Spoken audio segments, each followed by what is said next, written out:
comme ça va démarrer bientôt. Donc je vais mettre la lumière. C'est assez sombre. Voilà. Donc c'est beau.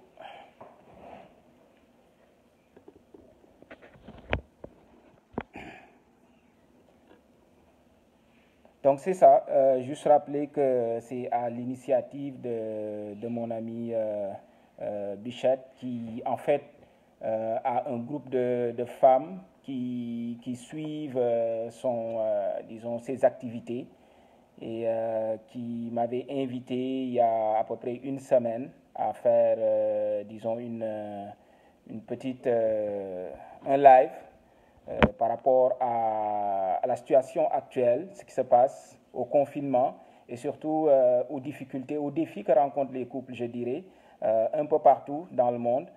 Donc ce n'est l'apanage je pense, d'aucune société ou d'aucune culture particulière, mais c'est partagé un peu partout. On voit qu'actuellement, juste après le confinement en Chine, les taux de divorce ont explosé. Et disons les structures d'accueil aussi à ce niveau-là. On a vu aussi dernièrement tout ce qui est statistiques autour des violences conjugales un peu partout, surtout en France. Mais je sais que ce n'est pas simplement l'apanage non plus de la France parce que le confinement peut être un gros défi pour les couples, surtout nos couples modernes. Qui sont des couples qui, en général, la plupart du temps, le conjoint comme la conjointe ont des activités, ce qui fait que chacun d'eux passe plus de temps à l'extérieur disons, qu'avec son propre conjoint ou sa conjointe.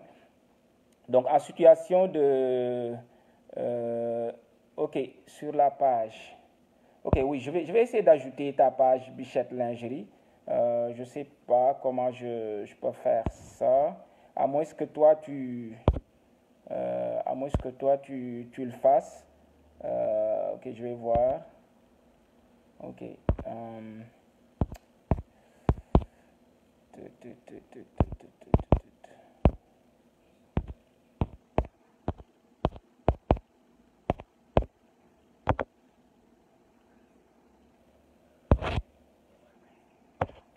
Au fond, je ne le vois pas, je ne vois pas la page. Quand j'essaie d'ajouter, je ne vois pas la page.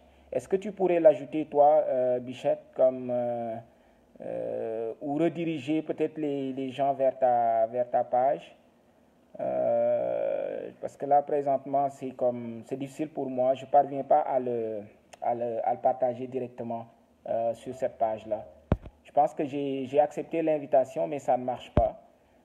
Donc, si tu peux le partager, toi, probablement, ça serait mieux.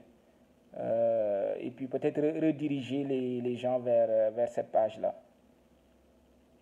Tu peux écrire, Bichette, tu peux écrire. Comme ça, moi, je vais voir qu'est-ce qu'il en est présentement. Parce que je vois juste que tu es connecté avec ta page personnelle, mais je vois pas comme... Il faut peut-être mettre un commentaire pour que je puisse savoir si ça marche ou pas.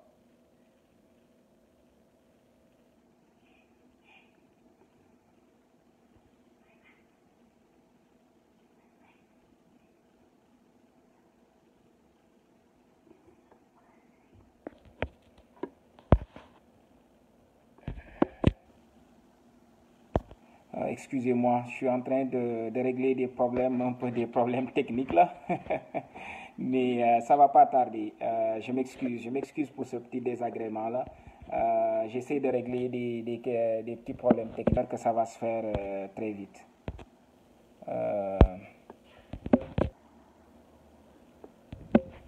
Malheureusement, ça ne marche pas pour moi, Bichette. Je ne sais pas qu'est-ce qu'il en est, mais ça ne marche pas pour moi. Si tu peux, comme à partir de ta page personnelle, peut-être, disons, partager avec ta page professionnelle, probablement. Je pense que c'est la meilleure option actuellement parce que il y a des gens qui regardent à partir de ma page personnelle. Donc, si tu peux, toi, partager à partir de ta page, peut-être les rediriger vers ta page ou peut-être partager à partir de ta page personnelle.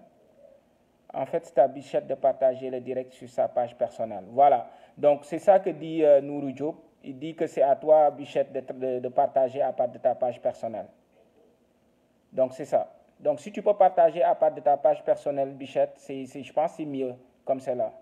Je ne sais pas si tu m'entends ou pas, là, mais ça serait mieux. Merci Nourou. Donc, je disais que la rencontre d'aujourd'hui va plus être focusée sur ce qu'il y a comme élément par rapport au confinement qu'on est en train de vivre, des éléments personnels, mais de couple aussi, les défis. Ok, c'est fait, voilà. Donc, merci Bichette. Donc, les défis et, les défis qu'on rencontre à travers tout ce qui est, stress vécu, tout ce qui est anxiété, tout ce qui est également défi par rapport à la routine. La routine avec les enfants, la routine avec soi-même, la routine de couple aussi, parce que ce qu'il y a présentement, l'objectif fondamental, c'est de partager avec les personnes qui suivent, mais également de pouvoir répondre à des questions spécifiques, liées au confinement qu'on est en train de vivre. C'est sûr qu'à la base, pour ceux qui sont en couple, pour ceux qui vivent avec leur famille, ça peut être un très gros défi présentement, dans le sens que il faut se reconstruire une nouvelle routine. C'est comme il y a une anormalité qui arrive, et à travers cette anormalité-là, on essaie chacun et chacune de se créer une normalité dans tout ça, ce qui n'est pas très évident. Et compte tenu aussi de tout ce qu'on a comme défi personnel, ça peut être vraiment comme très, très difficile. Donc, il va être important qu'on essaie de définir chacun et chacune ses défis personnels. Avant même de penser aux défis du couple, il va falloir penser à ses défis personnels. Maintenant, on s'est rendu compte qu'en Chine, et un peu ailleurs aussi, mais en Chine principalement, il y a eu un taux très élevé de divorce après la période de confinement. Il y a eu un taux très élevé de divorce. Les médias en parlent, on en parle partout. En France, on s'est rendu compte aussi que les dernières statistiques montrent un taux très élevé de violence conjugale. Mais tout ça a des explications, dans la science, surtout la science du comportement. Donc, et aussi au niveau des sciences sociales. Mais ce qu'il faut comprendre, c'est que chaque société, chaque culture a ses spécificités. Donc, on ne peut pas généraliser, mais il faut voir les difficultés et les défis selon l'environnement, selon également les réalités, n'est-ce pas? Selon l'environnement, selon les réalités de chacun et de chacune.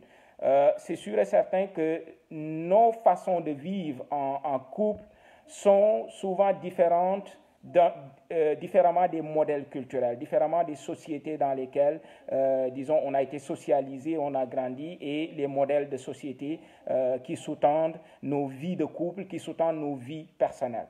Maintenant, ce qui arrive aujourd'hui n'épargne personne, ça c'est clair. Ça n'épargne vraiment personne. Il y en a qui ont développé une certaine résilience liée peut-être à un passé, qui est déjà connu. Pour les personnes qui ont connu déjà des situations de confinement, des personnes qui ont vécu dans des pays ou dans des régions où ils ont été obligés d'être confinés pour X ou Y raison, ces personnes-là probablement ont pu soit développer une certaine résilience, ou simplement la situation actuelle est en train de créer ce qu'on peut appeler une retraumatisation. Hier, je l'ai vécu avec un groupe de femmes où il y en a eu 2 femmes qui ont raconté, l'une étant une survivante de la violence en Colombie, l'autre étant une survivante de la violence au Congo démocratique. Waaw nee nañ bu ma fàtte wolof bi. waaw kon mën nañ ko kii tam ci wolof, may wax wolof di wax français des fois. Donc li ma doon wax rek mooy il va être important que ku ci nekk ci ñun nga jéem a xool par rapport ak défi yi nga xam ne moom nga nekk di rencontrer nii, lan moo la ci mën a dimbale tey. Parce que bu ñu seetloo li tax sax ñu def lii mooy suñu xarit bi ñuy wooye Bichette dafa am ay groupe de femmes yoo xam ni dañ ko solliciter en termes de défis de couple, surtout des défis de couple waaye dañ ci bëgg a profiter pour waxtaanaale aussi ci défis yi nga xam ne ñun personnellement mën nañ koo am ak défis yi nga xam ne dinañ ko am aussi ak suñu njaboot parce que situation de confinement miinuñu ko du lu ñu miin. xam nga ñu bëri dañuy wax crise mais boo xoolee lii dafa mel ni benn catastrophe naturelle boo xam ne dafa dal suñu kaw mu créer nag benn dysfonctionnement ci suñu routine ku ci nekk ci ñun na nga daan dundee da nga xëy un bon jour rek mu changé tey bu ñu ko xoolee lu mel ni Sénégal nit ñi difficulté bi ñu gën a am tey moom mooy confinement bi.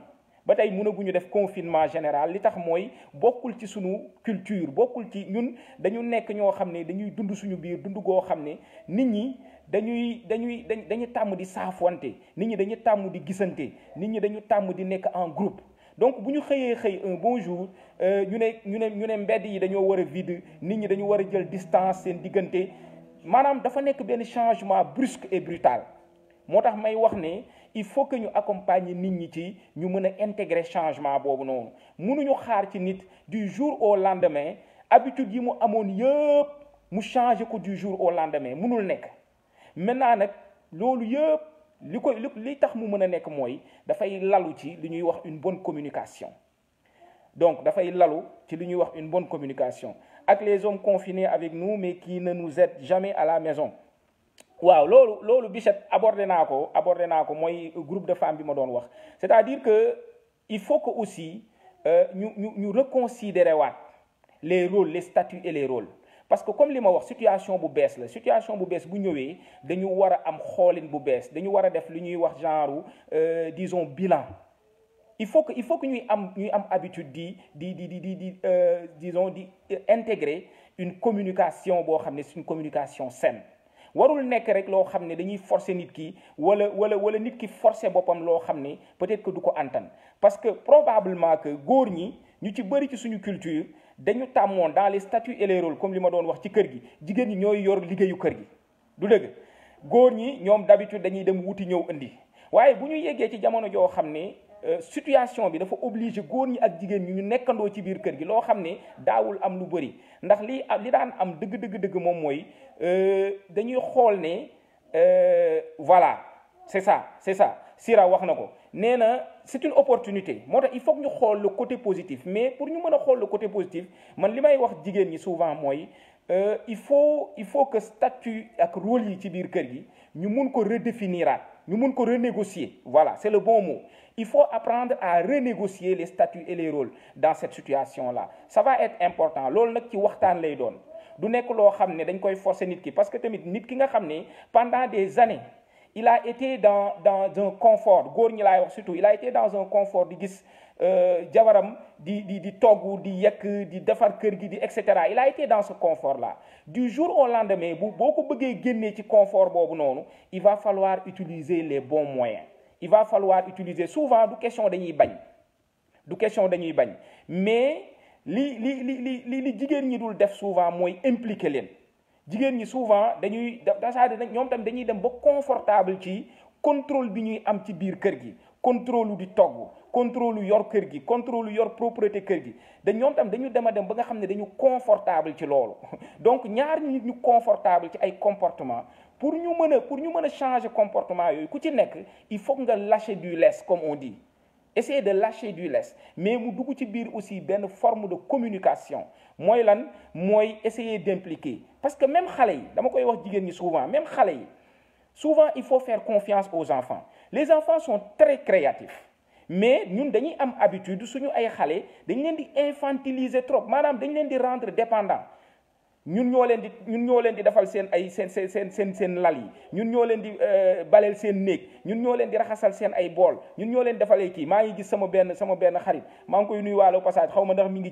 ci ligne bi ou pas mais dañu bokkoon salle de gym benn femme ndeysaan ma gis ko mu dugal benn vidéo doomam yi di def ménage j'ai trouvé ça comme vraiment extraordinaire parce que foofu la mbir yi di commencer xale yi bu ñu leen impliqué rek ñu impliqué wu donc tey yow en tant que mère de famille bi nga xam ne yaa nekk ci kër gi il faut que nga apprendre à redistribuer les tâches ok il faut apprendre à redistribuer les tâches mu ne c'est cette renégociation qui a amené une certaine incompatibilité dans beaucoup de couples d'où les divorces en Chine waaw mais renégociation boobu noonu nuuru niñ koy defee la c'est-à-dire que renégociation bokkul ak imposer nekkul lu ñuy imposer mais dafa mel ni tey ku góor ki nga xam ne par exemple amul habitude di mettre la main à la pâte kooku tey boo ko bëggee mu mettre la main à la pâte dafay am nooy jaare du nekk loo xam ne da nga naan ko non bu subaa il faut nga def lii mais yow en tant que ki nga xam ne yow yaa yoroon contrôle loolu ci biir kër gi yow yaay apprendre à disons développer une communication boo xam ne day impliquer nit ki kaay dimbale ma ci lii wala nga jox ko ay tâches yoo xam ne il faut commencer par les choses les plus simples parce que nit ko mësula toog et puis aussi nga xool intérêt nit ki fan la nekk parce que souvent da ngay dëkk ak moom aussi nga am ay préjugés ci moom fekk ne moom probablement le fait que yow ku jigéen ki nga am habitude di def tâches yi moom finalement day dem ba nga xam ne daf koy déresponsabiliser moom day dem ba confortable ci di la gis ngay def affaire yi mais il va falloir que yow mi nga xam ne yow yaa nekk ci disons ci contrôle yor liggéeyu kër gi yow yaay apprendre à redistribuer les tâches ci xale yi ak ci moom ku góor gi maintenant nag ce n'est pas toujours facile parce que am na ñoo xam ne ils sont dans une posture de refus am na ñoo xam ne ils sont dans une posture de rébellion am na ñoo xam ne ils ne sont pas dans une posture d'ouverture peut-être que ci ñooñu lay gën a métti te ñooñu probablement dina am foo xam ne war ngeen fa mën a jaar mais beneen affaire bi nga xam ne aussi parce que couple yi en Chine aussi il faut pas oublier que nekkul rek des aspects disons d'intimité de couple nekkul rek des aspects disons de partage de tâches ménagères mooy li may wax société bu nekk ak couple bu nekk da ngay am sa propre défi ñun suñu ay défi souvent soxna yi problèmes yi ñuy rencontrer day nekk ay problèmes yoo xam ne c'est lié au partage des tâches c'est lié aussi souvent à l'intimité du couple donc foofu la boo xoolee suñuy défis yu bari foofu lay nekk mais les défis économiques sont très peu disons présents en termes de disons mën a nekk conflit mais mën na nekk conflit aussi bu fekkee ne dafa nekk couple boo xam ne dañuy dund peut-être dans un contexte occidental parce que niñ ko xamee mooy même bu dee ay sénégalais lañu nekk en Occident très souvent l'environnement économique moom moo ñuy pousser souvent à ce que ñuy am les mêmes défis yi nga xam ne en termes d'économie en termes de finance de la famille ñuy am même défi yi nga xam ne couple yi ñu fekk ci seen dëkk défi yooyu la ñuy am donc dañ koy partager ak ñoom mais bu ñu xoolee fu mel ni Sénégal tey couple yi souvent le défi économique ne se pose pas véritablement très souvent dans le sens que souvent ci ku góor ki la ñuy xaar muy dem di indi ci kër gi maintenant nag situation confinement bi mën na redistribuer les choses li tax mooy peut-être que ku góor ki mën na ñàkk liggéeyam ok wala nga xam ne ku jigéen ki ci boppam moom mooy indi ci biir kër gi donc ce qu'il y a à comprendre mooy que il faut que couple bi seen bopp ñu mën a def un bilan xool lan mooy seen ay défis ci jamono jii ñuy dund nii lan mooy seen ay défis ñoom ñaar il faudrait que ñu instaurer une communication saine est basée sur disons la capacité à se parler en adulte la capacité à poser le débat sans pour autant ku nekk di juger moromam parce que souvent foofu la affaire yi di nekk ku ci nekk très souvent da ngay ut un bouc émissaire da ngay ut disons un coupable voilà noonu laa ko mën a woowee ku ci nekk da ngay jéem a ut un coupable parce que c'est à travers ce coupable là que yow ngay mën a très souvent disons distribuer sa violence distribuer sa colère partager sa colère wala nga extérioriser ko de la mauvaise façon bien sûr parce que li ñuy war a xam mooy instant bi stress bi ñuy dund les nerfs sont tendus les nerfs peuvent être tendus surtout que bu nekkee nit la koo xam ni amul beaucoup de sources de foo xam ne fa lay jëlee une énergie positive ok beneen défi bi nga xam ne confinement bi mën na ko indi c'est au niveau de la libido ok c'est au niveau de la libido parce que stress ak confinement bi ak li ñuy dund nii jamono yi mën na indi muy ku góor ki muy ku jigéen ki surtout suñu jigéen ñi mu wàññi la libido mu wàññi disons cette capacité là d'intimité sexuelle. loolu nag il faut que mu nekk loo xam ne aussi lu ñuy mën a waxtaanee la mu bañ a créer ay frustration bañ a créer distance parce que souvent day nekk loo xam ne ñun dañ koy considérer comme un tabou ok duñ ci wax bu ko defee ku nekk sa côté ngay frustré wu ci sa côté te fekk ne yéen ñaar ñëpp peut-être ku ci nekk yaa ngi dund stress boo xam ne moom moo am une répercussion ci sa libido ok beneen affaire bi gën a métti mooy dafa mel ni dañuy dund ci période boo xam ne on est obligé, c'est un confinement obligé dafay mel ni on nous oblige à une certaine intimité ñaar nit ñoo xam ne d'habitude guddi ba guddi lañ daan gisee wala ngoon ba ngoon lañ daan gisee donc ci 24 heures yi ils passaient ensemble peut-être benn 8 heures wala benn 9 heures de temps ensemble léegi ils sont obligés de passer 24 heures sur 24 ensemble donc ñaar ñooñu bu ñu redéfinirul waat pour am disons une nouvelle routine de vie day métti trop léegi li ci am solo mooy ñaari mbir la mooy ku ci nekk ci ñun war nga mën a fexe am un temps pour toi-même waaye aussi ngeen am un temps pour le couple mën a am aussi un temps pour la famille bu dee da ngeen am ay doom donc ñett yooyu moom faw mu am bu ci benn manqué rek day créer benn déséquilibre boo xam ne ki nga xam ne ci moom la manqué souvent moom mooy subir les conséquences. Maintenant, en termes de partage des tâches ménagères, comme je disais tantôt, il faut qu'on se réorganise. La réorganisation va passer par waxtaan bi ngeen jéem a xool ku ci nekk parce que peut-être que am na góor ñoo xam ne ñoom raxas bool moo leen gën a neex ñii raxas toilette moo leen gën a neex ñii peut-être togg moo leen gën a neex essayer ay togg yu bees ñii peut-être passer du temps avec les enfants moo leen gën a neex ku ci nekk am na ci loo xam ne mu ne ku am jabaru tubaab lu mu wax Nuuru Jóob mu ne lan ku am jabaru tubaab wala jabaru joolaa wala njaago wala lawbe walaay doo stressé te doo am problème libido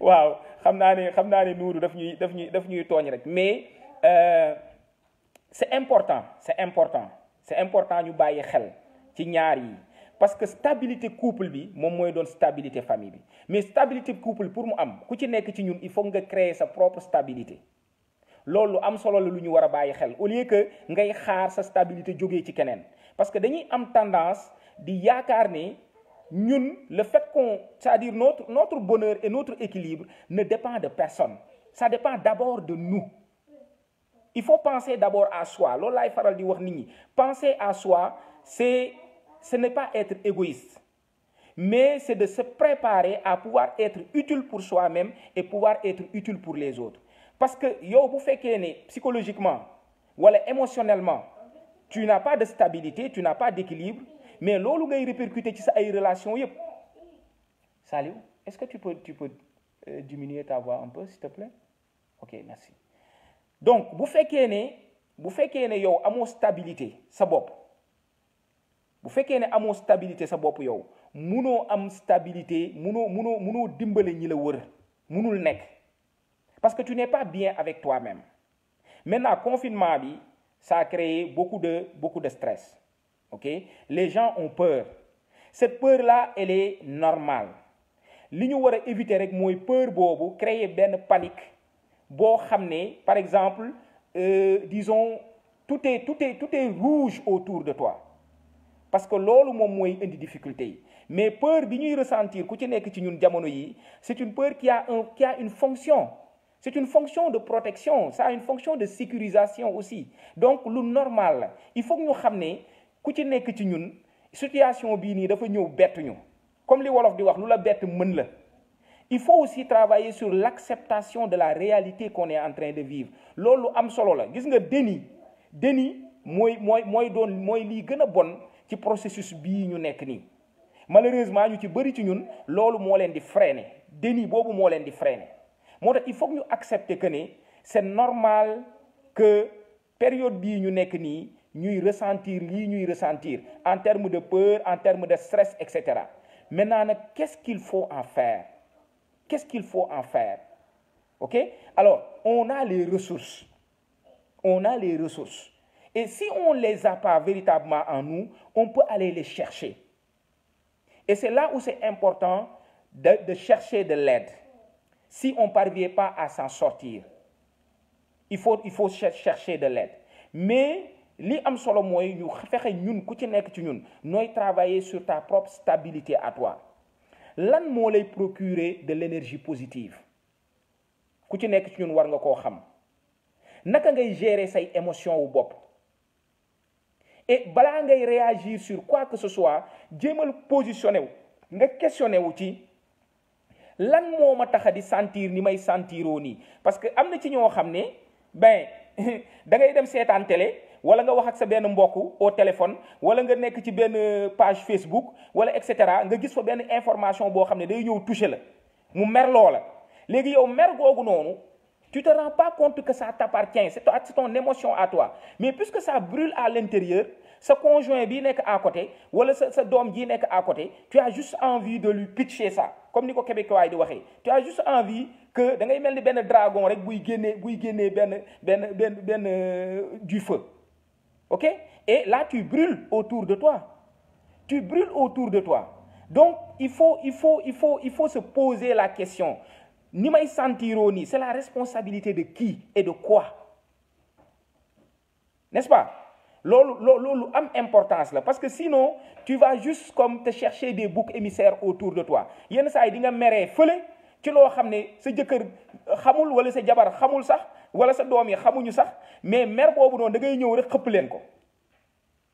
Et malheureusement ñu ci bëri ci ñun notre ego fait que même bu fekkee dañu tooñ sax on a du mal à après ñëw ci nit ki ne ko maa ngi jégalu de man day sànq maa ngi mer ba di la wax lii wala di la wax lee wala di def lii mais je me rends compte que tu n'étais pas la cause de ça. Il faut que ñuy fexe aussi à chaque soir surtout les couples même bu fekkee ne nekkuñu en couple sax ñun individuellement il faut faire son débriefing. C'est extrêmement important faire son débriefing. Voilà. Ngor wax nga dëgg le confinement réduit les stratégies et les possibilités de fuite. Il faut confronter les réalités malheureusement ou heureusement loolu foofu nag la importance bi nekk Ngor. C'est-à-dire que il faut que ñu comprendre que ne le point positif, le principal point positif aujourd'hui mooy que le confinement fait que on ne peut plus fuir, on ne peut plus être dans une posture de fuite. On est obligé d'être dans une posture de négociation et de collaboration et de confronter nos réalités et surtout nos réalités individuelles et nos réalités de couple. C'est important parce que lu ci bëri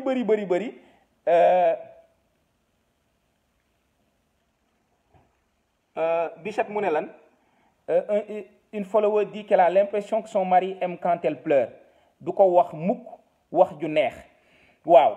Maintenant li ñu war a comprendre aussi mooy y a des gens yoo xam ne ils sont en souffrance. OK? Nit kuy teg nit souffrance dafa fekk moom ci boppam il est en souffrance. Loolu bëri na ci ñun duñ ko bàyyi xel. OK? Duñ ko bàyyi xel waaye nit ku nekk en souffrance day bëgg toujours nit ku muy mettre en souffrance day ut toujours parce que c'est tellement lourd, c'est comme un poids que la personne porte. C'est comme un poids. Maintenant, personne ne mérite de vivre aux alentours d'une personne qui est en souffrance. Ñun malheureusement lu bëri surtout ci góor ñi li tax may wax ci góor ñi c'est pas une stigmatisation mais je vais m'expliquer lu tax ñun ci góor ñi ci suñu culture ci góor ñi lay gën a métti parce que ñun góor ñi dañuy socialiser que da góor dafa war a dëgër góor warul jooy góor warul wone ay lu ko naqari góor warul nii góor warul nële góor la war mu dem wuti góor la war mu def nii góor la war mu def nii donc wareef yi dañu bëri ci góor ba nga xam ne ñu ci bëri ci ñun wax sa moroomu góor ne ko je ne me sens pas bien sax da ngay yaakaar ne mën na fa jaaree yab la wax sa moroomu góor wala nga dem ne sa soxna man day tey je me sens triste sax da ngay yaakaar ni boo ko defee soxna si dina ne ah sama jëkkër ji kat ndekete dëgërul alors que c'est tellement humain et c'est tellement disons instructif c'est tellement un enseignant pour góor tey nga war a mën a won sax njaboot ne leen c'est normal que yenn saa yi sa jëkkër wala seen papa qui ne se sentent pas bien. On a l'obligation, je dis même pas le qui, mais on a l'obligation en tant que responsable de famille, souvent d'éduquer nos familles, d'éduquer nos enfants à ce que nous comprenions que les émotions désagréables font partie de la vie. Et que c'est être humain et c'est être normal de les vivre. Parce que non, nous l'avons dit que nous sommes des nit. Non, nous l'avons aider à ce que nous, qui sommes nous développer ce qu'on peut appeler, disons, une intelligence émotionnelle. Parce que nous, aussi, malheureusement, c'est notre problème. On a du mal avec nos émotions. Et surtout, nous, on a du mal avec nos propres émotions. Maintenant, Bichet, li waral ngay dëkk ak nit muy nekk souvent nit koo xam ne daf lay xoxotal daf lay toroxal daf lay nangam. Les pires personnes, ce sont les pires personnes dans la violence, ce sont les personnes qui sont en souffrance. La plupart du temps, les personnes qui sont en souffrance, ñoom seen souffrance boobu noonu moom mooy répercuté wu ci seen ay comportement vis-à-vis de personnes nit ñi nga xam ne dañu am ci ñoom kilifteef nit ñi nga xam ne dañ leen ëpp doole nit ñi nga xam ne dañu am pouvoir ci ñoom. Donc nit ku am souffrance nag malheureusement elle a besoin d'aide waaw nit ku am souffrance elle a besoin d'aide. Nit ku normal nit ku équilibré bànneex ak mbégte rek lay joxe waaw mais nit ku nekk en souffrance mënul joxe lu dul li nekk ci moom. On ne peut donner que ce qu'on a. Loolu mooy mbir mi, on ne peut donner que ce qu'on a. Nit ki mënul joxe lu mu amul. Donc yow s'il y a un feu qui brûle en toi, c'est ce feu-là que tu répercutes aux alentours de toi. Muy sa soxna muy say doom, surtout nit ñi nga xam ne da nga am ci ñoom pouvoir. Mais si tu es bien avec toi-même, mais c'est cette bonté-là qui se reflète ci sa ay xalaat ci sa ay wax ci sa jëfin. Donc faaw ñu bàyyi xel ci loolu. Malheureusement nag finalement boo nekkee ci contexte bu mel noonu ñu ci bëri surtout ci ñi nga xam ne ñooy subir violence boobu dañuy dem ba ñoom dañuy culpabiliser seen bopp. Bëri na ci ñoo xam ne sax dañuy dem ba yaakaar ne ñoom ñooy problème bi. Donc da ngay gis ku jigéen ki rek mooy nekk di raami wala kenn ki rek mooy nekk di raami keneen ki du raami.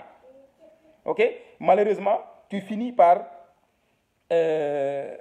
comment peut-on l'aider alors si on en épouse un? Bon, écoute Bichette, bu ñu fàtte na nag tamit ñun lan lañu ci nit ki. Est-ce que on est son psychologue? Non. Est-ce que on est son guide religieux? Non. On est son épouse ou on est son époux. Moom laay wax gis nga les statuts et les rôles faw ñu koy bàyyi xel. Gis nga ku ci nekk ci ñun il faut que nga fàttaliku benn mbir man dama koy wax tout le temps mooy man bés bu ma jëlee sama rôlu pape père wala sama rôlu époux ma teg ko ci kaw Pape Diouf mi ma doon d'abord la plupart du temps damay am problème ndax li tax mooy tant que Pape Diouf ne va pas bien le papa ne peut pas aller bien le mari ne peut pas aller bien loolu il faut que ñu bàyyi ci xel. Yow en tant que jigéen su ma jëlee exemple Bichette tant que tu ne donnes pas de l'espace à Bichette tant que tu ne t'occupes pas de Bichette tant que tu ne crées pas un environnement boo xam ne Bichette dina ci mën a nekk à l'aise équilibré tu ne pourras pas être une bonne mère pour tes enfants tu ne pourras pas être une bonne épouse pour ton conjoint. Donc faaw ñu bàyyi ci xel que ni à la base on doit prendre soin de soi. Maintenant nag il faut éviter de jouer au sauveur parce que la plupart du temps quand quelqu'un se brûle et qu'on joue au sapeur-pompier alors qu'on n'a pas tous les skills d'un sapeur-pompier et tous les outils d'un sapeur-pompier, on risque simplement de se brûler avec la personne. Des fois, il faut savoir partir tant qu'il est temps. OK? On vit ensemble pour essayer d'être co-créatifs dans le bonheur. Ça ne doit pas venir d'un seul sens. C'est inacceptable. Loolu il faut que ñu bàyyi ko xel. Maintenant nag nit ki ngay nekkal ni nga ko mën a dimbalee dëgg mooy poser le doigt sur ce qui ne va pas. Tu peux maintenant te chercher des alliés pour convaincre la personne à se chercher de l'aide. Parce que probablement, toi, tu n'as pas les moyens de l'aider. Et si tu essaies de l'aider, tu risques simplement de te brûler avec. Et de brûler les enfants aussi, toute la famille. OK? Ce n'est pas toujours facile pour moi, souvent, de rencontrer une famille et de dire carrément à la femme ou à l'homme, cette personne-là qui est ton épouse ou qui est ton époux n'a plus le droit de voir les enfants. Les enfants n'ont pas à subir, n'est-ce pas, la responsabilité ou le poids d'être aux alentours d'un parent ou d'un père ou d'une mère qui n'est pas équilibré. OK? Parce que man damay liggéey ci toxicomanie ak santé mentale. Donc j'en vois tellement de situations yoo xam ne les enfants, ce sont les enfants qui souffrent la plupart du temps, ce sont les enfants qui souffrent de la souffrance de leurs parents. OK? Ce sont les enfants en général qui subissent la souffrance de leurs parents. Parce que li koy waral mooy ñaata yoon laa gis benn soxna bu ñëw pendant des années elle a essayé de sauver un mari qui a des troubles psychiques et accompagné d'une dépendance à l'alcool, à la drogue. Ñu ne nañ ko mu ne damay suturewu damay sëy dañ ne ma naa sëy ba dee dañ ne ma naa sëy ba nangam kii il faut que ma dimbale ko fu ne mu dugg fa lu ne mu jéem koo def. Mais ça ne change pas. Pourquoi? Parce qu'elle n'a pas les outils. Ce n'est pas son rôle à elle de sauver cette personne-là. La dépendance émotionnelle et affective sont aussi source de beaucoup de problèmes dans nos couples. Waaw, ben définitivement. Loolu moom lu am la. Waaw, loolu moom lu am la. C'est sûr et certain que dépendance affective, disons, bëri na ci ñun. Du ma ne bëri na ci ñun mais am na ci ñun ñoo xam ne pratiquement seen problématique la mais aussi beneen affaire dafa am y en a parmi nous aussi qui ont cette souffrance-là d'être des personnes contrôlantes. Loolu aussi c'est extrêmement difficile. Des personnes en souffrance peuvent aussi être des personnes très contrôlantes. Il faut comprendre que la jalousie est normale dans un couple, mais quand elle devient maladive, c'est que la personne est en souffrance. C'est que la personne a besoin d'aide.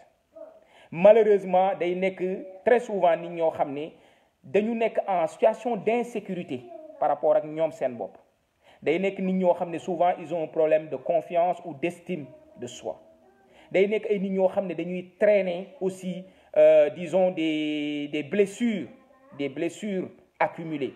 Parce que nit ñi li ñu dul comprendre aussi mooy d'un point de vue de la socialisation très souvent ñenn ñi ci ñun dañuy traîner des blessures d'enfance, des blessures d'adolescence, des blessures de jeunes adultes. Blessures yooyu noonu nag moom mooy indi tey boo demee ba nekk adulte nga nekk en situation de couple blessures yooyu ñoo lay topp si.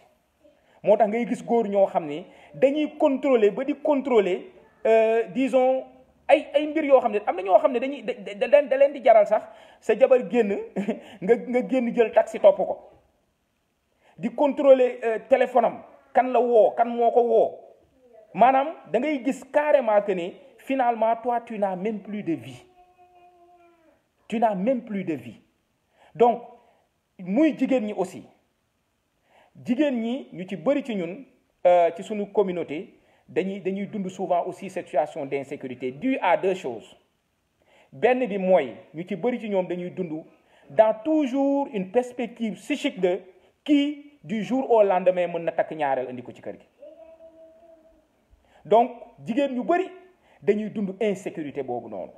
Insécurité boobu nag ci jigéen ñi moom mooy waral souvent yenn comportement yi mooy waral souvent yenn attitude yi moom mooy waral souvent yenn besoin de contrôle yi moom mooy waral souvent aussi yenn jalousie maladive yi parce que elles ne sont pas en situation de sécurité dans le couple parce que ñu ngi xalaat ne que du jour au lendemain il y a une autre personne qui peut s'immiscer dans le couple maanaam mën na dugg ci sunu biir et quand ça arrive la plupart du temps il y a une forme de disons de distance qui se crée aussi parce que la plupart du temps aussi qu'on le veuille ou pas lu bees moom dafa neex góor ñi lu ci bëri bu ñuy doog a takk jabar ju bees moom la plupart du temps moom ki fi jiitu woon moom faaw mu xaar tuuti waaw faaw mu xaar tuuti léegi nag jigéen ñi loolu dafa constituer benn genre insécurité boo xam ne dañ koy dund ci seen situation de couple malheureusement beneen kii d'insécurité bi ci am mooy forme bi ñuy yaree suñu jigéen ñi dañ leen di yaree ci maanaam surtout les messages parce que c'est extrêmement important gis nga suñu inconscient dafa mel ni message yi ñu ciy envoyé dafa mel ni benn encre indélébile boo xam ne à chaque fois day message yu ñu fay envoyé suñu ay doom xale yi rek message yooyu day des ci ñoom donc loolu aussi il faut que ñu ciy bàyyi xel mais la plupart du temps li nga xam ne moom mooy créer cette situation là d'insécurité moom mooy insécurité bi nga xam ne surtout du point de vue des femmes insécurité bi nga xam ne ñoom dañ koy dund ci disons la perspective ou la possibilité que toujours du jour au lendemain mën na am beneen jigéen bu ñëw yokkuwaat ci sunu couple donc loolu dinay waral yenn saay ñenn ñi ci ñoom nekk dans des situations disons de contrôle, dans des situations de jalousie maladive. Waaw Aminata maa ngi lay nuyu li ma doon wax sànq ci wàllu défi d'intimité de couple bi xam nga dama koy faral di wax man bon je ne mâche pas mes mots lenn dafa am mooy dama koy poser toujours question ci yenn couple yi nga xam ne dañu bokk ci suñu communauté di ñëw di ma seet. Combien de couples font un débriefing au niveau de leur sexualité? Combien? Il y en a très peu. L'état mooy, il y a souvent un mur qui est bâti autour de cette question-là qui est une question centrale dans le vécu d'un couple. maa ngi koy wax bi passé sama benn post may def référence à disons xaw ma am na ñu koy seetaan ci yéen ou pas maîtresse d'un homme marié il y a un couple du médecin et de sa femme ñoo xam ne tey boo xoolee seen situation da ngay gis ne que c'est une réalité qu'on vit dans nos couples. C'est une réalité qu'on vit dans notre couple. Mooy lan dans nos couples mooy lan mooy on a du mal à communiquer sur notre intimité sexuelle de couple. Dañu am du mal. Et la plupart du temps aussi dañuy jàpp ne sexualité moom disons activité sexuelle yi rek la. Alors que pourtant on a de bons repères. On a de très bons repères. Fan yële passé dama demoon de joxe ji benn formation ci benn communauté immigrante. mu am benn femme bu poser disons la question de est-ce que ñun ci suñu société ci suñu ay culture am nañu tayiru la est-ce que am nañu des méthodologies wala est-ce que am nañu disons des stratégies comme ni ko psychologie di jàngale et cetera ma ne ko mais bien sûr il y en a dans toutes les communautés malheureusement dafa am lu bari loo xam ne tey amatul lu daan am loo xam ne amatul mooy les phénomènes de socialisation liés à cette intimité-là de couple yu ci bëri amatul dama àndoon ak sama benn xaritu camerounais muy expliquer mu ne ñoom seen dëkk moom bi mu nekkee xale ni mu daan xamee ne par exemple tey paa bi ci yaayam la aye wala tey paa bi ak mère bi dinañ kii mooy que ñoom dañuy am habitude nee na dañuy am ñaari façon piment dañuy wax le gros piment et le petit piment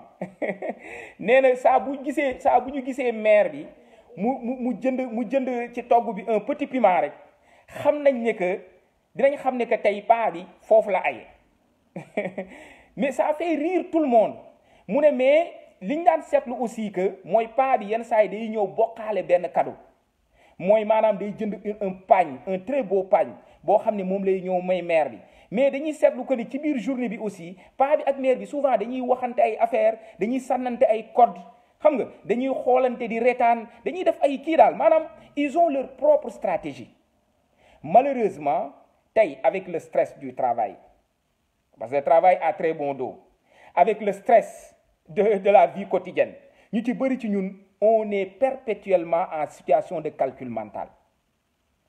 Perpétuellement en situation de calcul mental. Ce qui fait que, gis nga poids boobu ñu yenu dafa am de grosses conséquences. pourquoi tey Sénégal le business disons des produits aphrodisiaques là lan moo tax mu exploser c'est le business qui marche le plus tey xool leen ñii nekk ci kii yi ñii nekk ci comment dire ci télé yi ak ci rajo yi maamani ñu ci bëri tey bu ngeen seetloo seen business ça tourne autour du business de l'impuissance sexuelle autour du business de la puissance sexuelle etc. mais loolu noonu nit ñi duñ ko xool mais lu bëri li ko waral mooy stress bi ñuy dund ok voilà copier-coller copier-coller bi ñuy dund il faut que ñu delluwaat ci yenn réalités yi il faut que ñu delluwaat ci ñun lan mooy sunu ay défis ak lan mooy sunu ay besoins réels ñu bañ a créer sunu bopp ay besoins yoo xam ne existé wul malheureusement aussi ça arrive souvent que ñuy créer sunu bopp ay besoins yoo xam ne c'est pas des besoins qui existent donc dépendance émotionnelle bi ak dépendance affective bi ñu ngi koy poser comme question mooy li ma waxoon sànq lu ci bëri c'est lié à une souffrance souvent c'est des personnes qui sont en souffrance ok du point de vue de disons leur structure de base au niveau relationnel ok seen structure de base aussi maanaam ni ñu màggee dépendamment de la relation avec le père et la mère au début parce que ñoom ñooy suñu premier modèle ci côté boobu noonu loolu moom mooy tax ñenn ñi ci ñun dañuy traîner yenn souffrance yi màggaale ko yóbbu ko ci biir sëy bi yóbbu ko ci seen biir ay relation yépp parce que même avant sëy bi sax xam nga wolof yi dañ koy wax souvent lu feeñ ci sëy nuyoo woon ne ci ngoro la waaye dañ koo fayut wolof yi ils ont de très wolof yi sax laay wax mais ils ont de comment ça s'appelle ñun suñu ay culture bu ñu xoolee adage yi ñuy utiliser dañu am des très bonnes leçons dañu am des très bons adages yoo xam ne ça renseigne sur énormément de choses nit ki ni muy màggee ak ni muy relation yi muy màggaale ci diggante sa fratrie ak ni muy màggaale ci diggante ay waajuram ci biir kër gi structure boobu noonu relationnel boobu noonu moom lay yóbbaale maintenant nag dina ci am ci ñun ñoo xam ne au cours de leur vie ils vont apprendre des autres ils vont apprendre de l'extérieur ils vont se remettre en cause ils vont changer parce que le changement est toujours difficile le changement exige d'accepter d'être dans un inconfort on ne peut pas changer sans accepter d'être dans un inconfort il faut accepter de se remettre en cause et d'être dans un inconfort pour war a mën a évoluer vers disons un changement quelconque mais ñu ci bëri ci ñun on est tellement confortable à dire nii laa mel nii la ma yàlla bindee nii lañ ma yaree etc. Pour man loolu ça constitue un gros défi pour beaucoup d'entre nous waaw changement moom du lu yomb waaye pour ñu mun koo def il faut accepter de se remettre en cause il faut accepter aussi d'être vulnérable il faut accepter sa vulnérabilité lu am solo la il faut accepter d'être vulnérable tey boo xoolee lu bëri lu ñuy dund loolu bokk na ci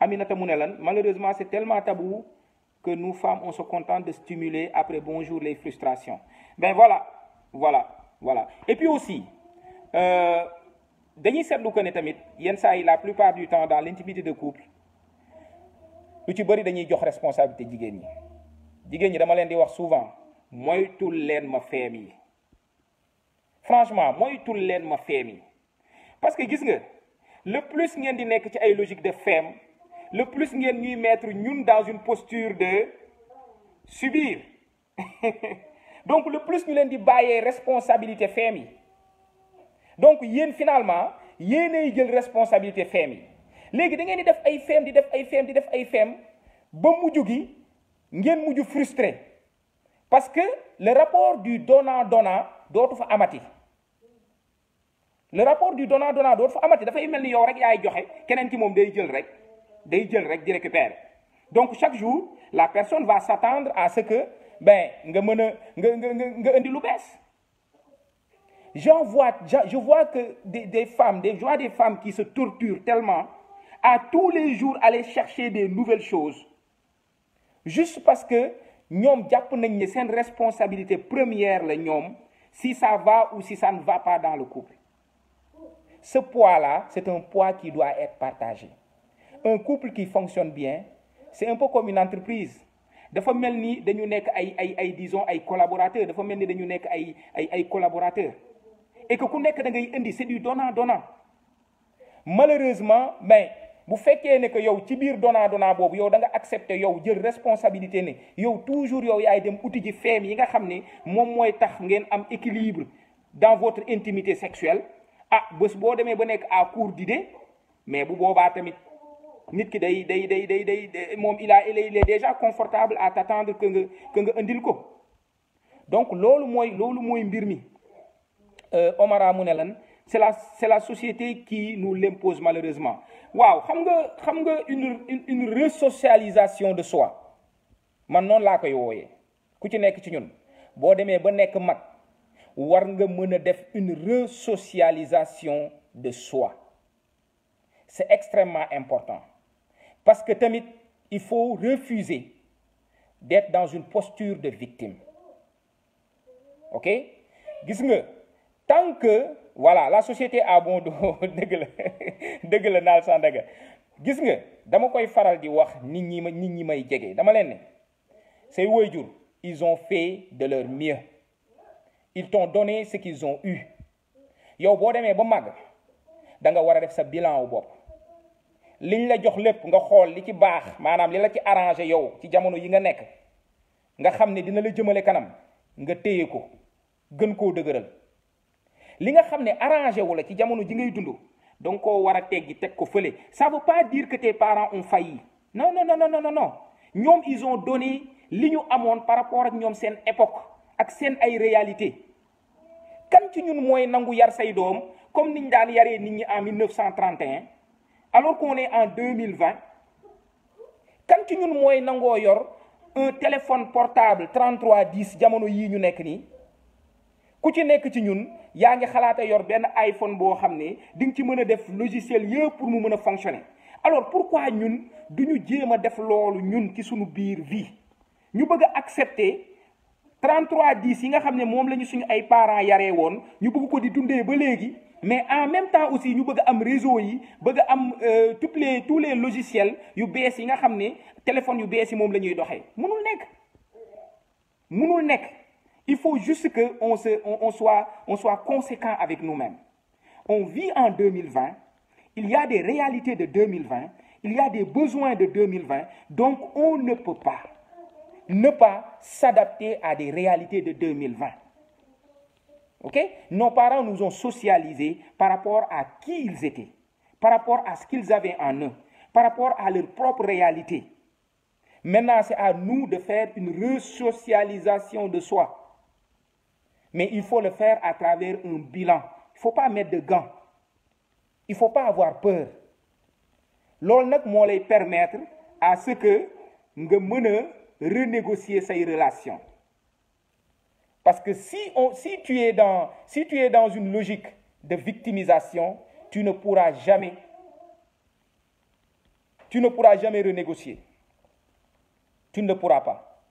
Avec le stress du travail, des enfants, des travaux ménagers, il est difficile d'avoir une vraie intimité dans son couple. C'est difficile. La fatigue n'aide pas du tout. J'en arrive même à appréhender les moments d'intimité. Aucun désir.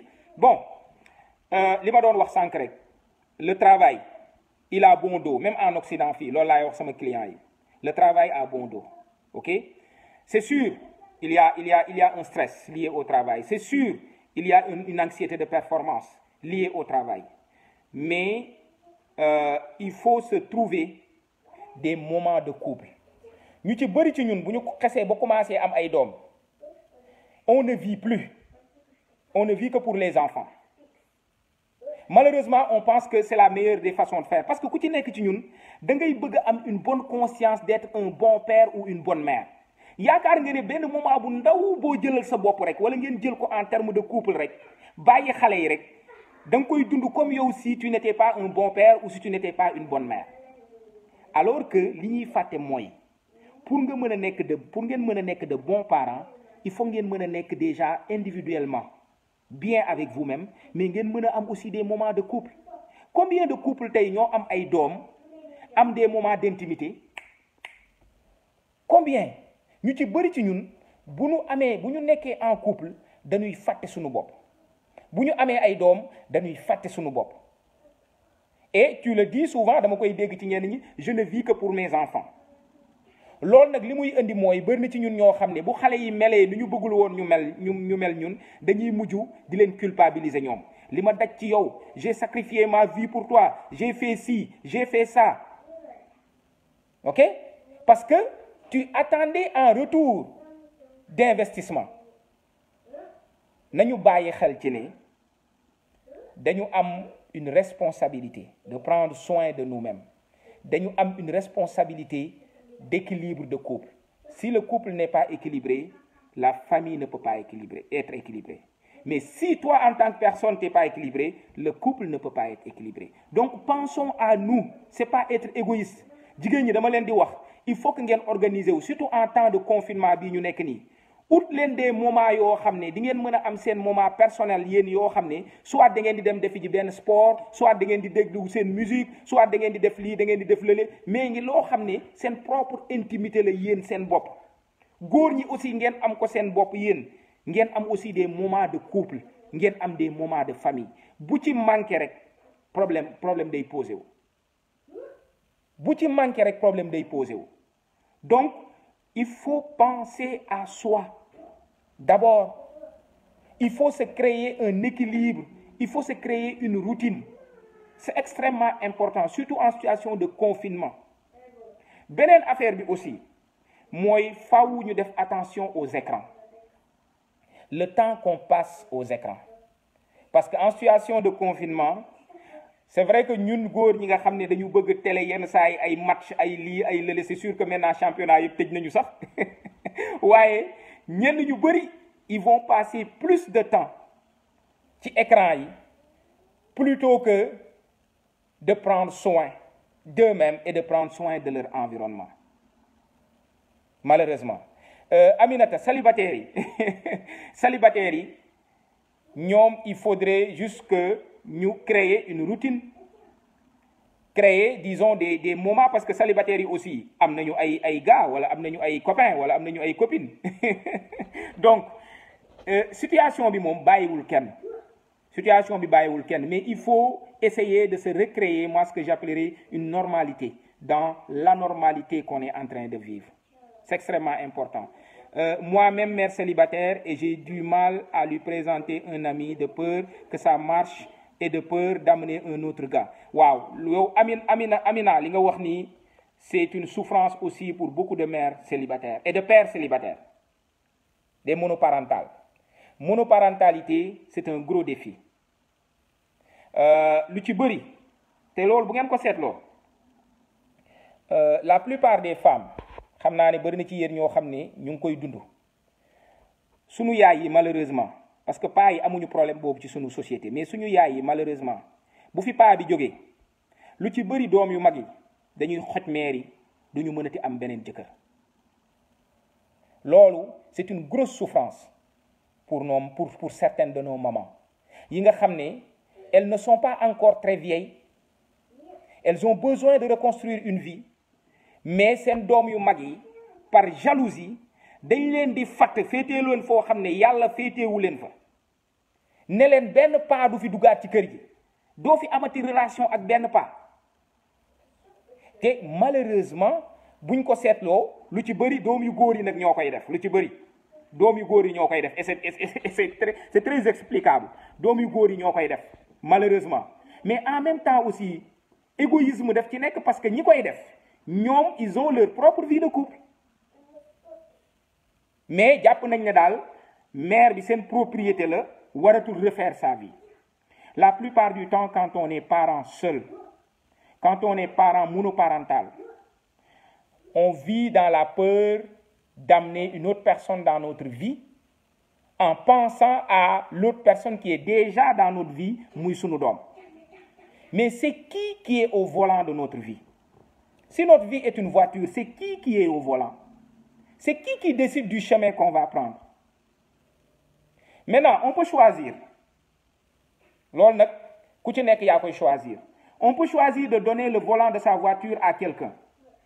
waaye bu defee accident, sa responsabilité la de parce que yow yaa ko jox sa volant en voiture. C'est nous qui devons être au volant de notre voiture. Inconsciemment, oui, je comprends, inconsciemment ça reste, mais c'est un gros travail à faire. Maintenant nag aussi ñu ci bëri ci ñun on fait pas le temps du deuil et de la reconstruction après une séparation, voilà, après une perte. Malheureusement, on reste on tourne autour du cercle vicieux du déni, de la colère, de la tristesse. Ci cercle vicieux boobu la ñuy nekk di tourner. Ñu ci bëri ci ñun quand on est en situation de divorce wala en situation de perte d'un conjoint ou d'une conjointe, duñu jël temps wu def le deuil et la reconstruction. Parce que su ma jëlee analogie bi ma jël sànq dafa mel ni da nga embarqué woon kenn ci sa voiture ngeen jékki-jékki dugg ci un ravin kooku disparaître yow tu ne prends pas le temps de sortir ta voiture de ce ravin là pour embarquer une autre personne. Am na ci ñoo xam ne aussi s'il y a un divorce difficile ou une perte difficile, ils vont se précipiter à rentrer dans une autre situation de couple, pensant qu'ils peuvent combler le vide. Malheureusement, au bout de quelques mois ou au bout de la lune de miel, ils se rendent compte de la triste réalité. Ça veut dire que la nouvelle personne, c'est pas sa responsabilité de combler ce vide-là. Elle ne peut même pas combler ce vide-là. Ce vide-là, c'est notre responsabilité à nous de le combler. Donc, notre bonheur et notre malheur ne dépendent de personne d'autre que de nous-mêmes d'abord à la base. Maintenant, quand on est en souffrance, on a tendance à chercher des boucs émissaires. C'est très facile, très souvent, quand on est dans une posture de victime, de pointer du doigt les autres. Parce que ça nous déresponsabilise. Et c'est très confortable de se déresponsabiliser, souvent. C'est très confortable. Donc, Aminata Mounelan, parfois également, on est dans le déni et ne pas faire le deuil de la relation à l'enfant. Définitivement. Donc, loolu yëpp mi ngi ci. Maintenant, Bichette, je ne sais pas s'il y a d'autres questions, mais dama bëggoon a ñëw rek en profiter aussi pour lancer un petit message. Parce que dernièrement, dama gis il y a beaucoup de disons de tergiversation, il y a beaucoup de disons de xaw ma na laa koy waxatee sax, mais c'est extrêmement difficile de loin may gis au niveau des médias, au niveau des réseaux sociaux. Les gens sont en train de mélanger disons les chameaux et les ânes, comme je dirais, par rapport à la situation qui est arrivée aux Almadies dernièrement, et tout ce qui est question de toxicomanie, de dépendance. Donc, ñu bàyyi xel ci benn mbir, parce que je pense que aussi responsabilité la ci man en tant que professionnel dans ce domaine-là, d'éduquer un peu et de dire aux gens que il faut que ñu bàyyi xel ne gis nga lu jëm ci wàllu dépendance amul statut social, amul doomu diw ak diw, amul fii nga jógee fële nga jógee, amul nit ku baax nga wala nit ku bon nga. Nit dina baax ba pare am ay comportement yu bon, wàññiwul dara ci mbaaxam.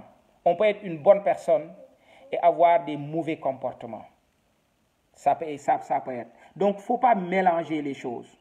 Et en termes de dépendance, personne n'est à l'abri. Loolu tamit faut que ñu bàyyi ko xel. Je pense qu'il y a beaucoup de choses à dire autour de ça. Loo xam ne ça va demander peut-être un live spécial pour ñu mën cee wax. Ça va demander un live spécial pour ñu wax ci. Mais je voulais juste attirer votre attention sur le fait que il faut éviter de stigmatiser, il faut éviter de catégoriser.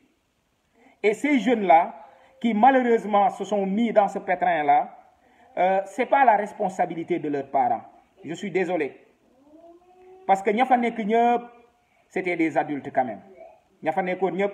C'était des adultes. Amu fa kenn ku fa nekkoon mineur. Alors, donc, nañu moytu te ñu xam ne c'est une problématique bu élargir ci suñu société loo xam ne bàyyiwuñ ci sa xel. Tey le plus gros problème mi ngi nekk ci suñu jeunes yi. On le voit au niveau du gambling mooy le jeu problématique.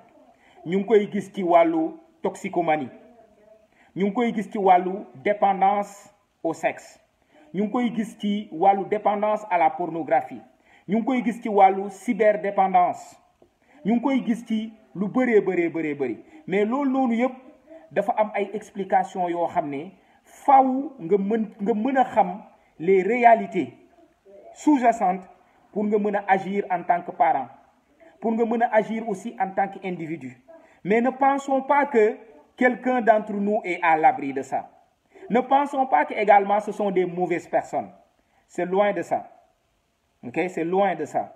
Donc, loolu daal laa bëggoon a wax pour aussi ramener les gens à ce que nous reconsidérer. Maintenant, très souvent, c'est très facile de chercher des boucs émissaires. Je ne suis pas en train de dire que li ñu def ñoom c'est excusable, non. Mais il faut éviter, à partir de cet événement-là, d'en faire une situation de riches et de pauvres, de high class et de classe yu ndaw, wala de stigmatiser. nañu fexe ñu moytu loolu parce que li tax mooy différents types de drogue, différents types de dépendance ñu ngi nekk ci suñu biir société. Combien de jeunes ñooy dee ci 15 par an au Sénégal? Bu ñu doon def statistiques yi di ngeen dañ nit ñi dañuy yéemu sax. J'ai un ami qui travaille là-dessus. moom xam naa bés bu may def kii bi may def live bi au Sénégal pour kii Sénégal dinaa ko invité parce que moom xam naa ne il a des meilleures statistiques que moi concernant le Sénégal. Combien de jeunes tey ñoom ñoo nekk dans la dépendance à l'alcool, dans la dépendance aux médicaments, aux opiacés, dans la dépendance aux jeux problématiques. Donc lu bëri la loo xam ne war nañ cee mën a bàyyi xel war koo mën a waxtaanee sans pour autant ñu nekk ci ay logique de stigmatisation, sans pour autant ñuy xoolante entre doomu riche ak doomu pauvre. Loolu c'est pas la base de ça. Maintenant nag bon, il y en a qui vont en profiter pour se faire leur chou gras, il y en a qui vont en profiter pour disons juste génne seen ay souffrance bopp ñoom parce que seen ay souffrance bopp la ñoom, mais ça n'a rien à voir avec tout ça. Donc ñu bàyyi ci xel bu baax a baax. Je suis désolé pour les parents de cette jeune fille-là qui malheureusement est devenue célèbre à travers cette situation-là. C'est très dommage en tant que parent à leur niveau. Xam naa li ñu war a dund fi mu ne nii war na métti trop si ñoom. J'ai beaucoup de compassion pour ces parents-là et malheureusement ils vont beaucoup se culpabiliser aussi. Donc ñun nañ leen dimbale ngir yàlla ñu wàññi seen culpabilisation boobu noonu. Nan lañ leen ciy dimbalee mooy ñu xam ni que c'est pas la responsabilité des parents de comment ñun en tant qu'enfant la ñuy agir. Ku ci nekk ci ñun tu fais juste de ton mieux, tu donnes à tes enfants ton mieux. maa ngi dégg ñenn ñi naan bu ñu leen yaroon ci diine, bu ñu leen yaroon ci l'islam, bu ñu leen yaroon ci nangam. su ma leen waxoon combien de fils de ay doomu sëriñ wala ay doomu lii wala ay doomu ay ñoo xam ne dañu màgg ci famille religieuse wala ñoo xam ne dañu jàng alxuraan wala et cetera ça n'a absolument rien à voir. Maintenant nag la personne peut utiliser sa base éducative pour en faire des garde-fous, mais personne n'est à l'abri de trébucher et de tomber. Personne n'est à l'abri de ça. Loolu nag dama bëgg ñu bàyyi ci xel. Ok, maintenant am na ci ñoo xam ne te foofu laay terminer probablement am na ñu ci bëri ci ñun ñoo xam ne dañuy traîner génétiquement laa wax dañuy traîner des situations de maladie mentale, des situations de dépendance yoo xam ne xamuñu ko sax.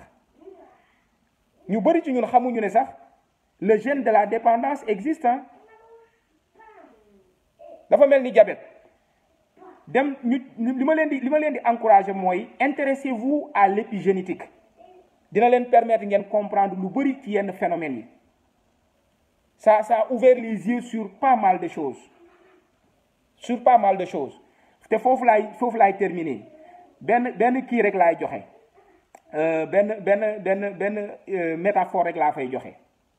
famille yi nga xam ne dañu am diabète de génération en génération il arrive des générations où le gène day mel ni lu disparaître parce que ils ont eu des comportements de vie yoo xam ne c'est des comportements équilibrés qui font que le gène du ñu développer maladie bi mais teewul gène bi mi ngi ci ñoom mais il suffit que kenn ci ñoom commencé am un comportement boo xam ne dafa kii rek que nu mu tuddati que